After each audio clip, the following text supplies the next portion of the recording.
Hi friends, welcome to my new blog. তো এখন বাজে ঘড়িতে প্রায় দুপুর 12টার। আমাদের বাড়ির লাঞ্চের টাইম দুপুর 12টা থেকে 1টার মধ্যেই সবাই লাঞ্চ করে। রেগুলারের মতো ফ্রেশ হয়ে একটু মুখে টোনার লাগিয়ে রেডি হয়ে লাঞ্চ করতে চলে এসেছিলাম নিচেতে।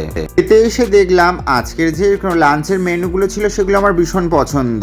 তো এখানে ছিল ডিম আর আলু দিয়ে পাতলা ঝোল, আর তার সাথে ছিল পাঁচমিশালি সবজি। তার মধ্যে স্পেশাল ছিল আমাদের বাড়ির গাছের কুমড়ো ডাঁটা, যেটা আমার ভীষণ পছন্দ ছিল। বেগুন ভাজা, আর বেগুনের যে কোনো আইটেম দেখবেন খুব সুন্দর খেতে লাগে। তোমরা এখানে দেখতে পাচ্ছ আমার বাবা অলরেডি লাঞ্চ করতে বসে গেছে। কিছু না হলেও লাঞ্চের টাইমটা আমার বাবা ভীষণ মেনটেন করেই খায়।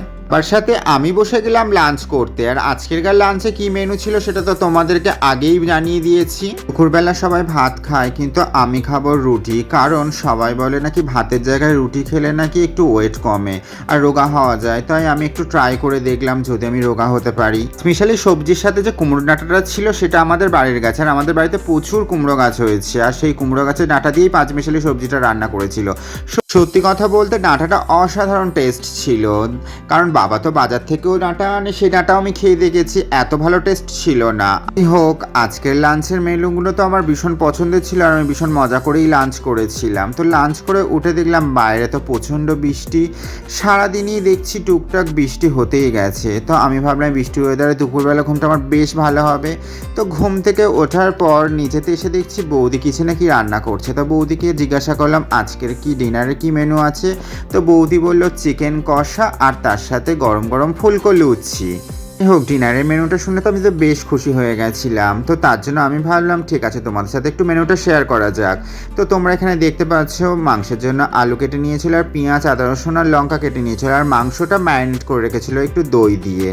কড়াটা গরম করে তেলের মধ্যে সমস্ত ফোড়নের সাথে পেঁয়াজ, লঙ্কা, আদা রসুন সমস্ত মশলা দিয়ে কষিয়ে তার মধ্যে ম্যারিনেট করা চিকেন দিয়ে দিয়েছিল। কিন্তু চিকেনের সাথে আমরা লুচি খাবো, তাই বৌদিকে বললাম চিকেনটা বেশি ঝোল করো না, একটু কষা কষাই করো, তাহলে খেতে অনেক ভালো লাগবে। আর চিকেন কষার সাথে বৌদি এদিকে লুচি ভাজবে বলে লুচিগুলো বেলে নিচ্ছিল। তো আমি ভাবলাম বৌদি যখন লুচিটা বেলে দিচ্ছে তাহলে বৌদিকে একটু হেল্প করে দিই, লুচিটা আমি ভেজে দিই আর বৌদি বেলে দিই।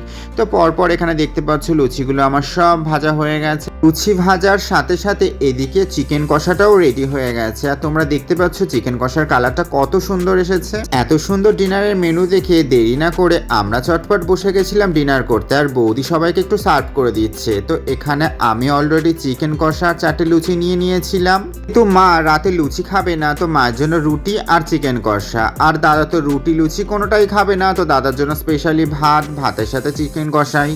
আর দাদা রাত্রেবেলা পরোটা, লুচি বা রুটি খেয়ে কোনোদিনই থাকতে পারে না। ও রাত্রেবেলা হোক দিনের বেলা হোক সবসময় ভাতই খেতে ভালোবাসে, তো তার জন্য ও এইগুলো পছন্দই করে না। পছন্দের মেনু দিয়ে আজকেরকার ডিনারটা ছিল অসাধারণ। তো ভিডিওটা ছিল এই পর্যন্ত। ভালো লাগলে লাইক, কমেন্ট, শেয়ার করে দিও। যারা এখন আমার পেজটা ফলো করোনি অবশ্যই ফলো করে দিও।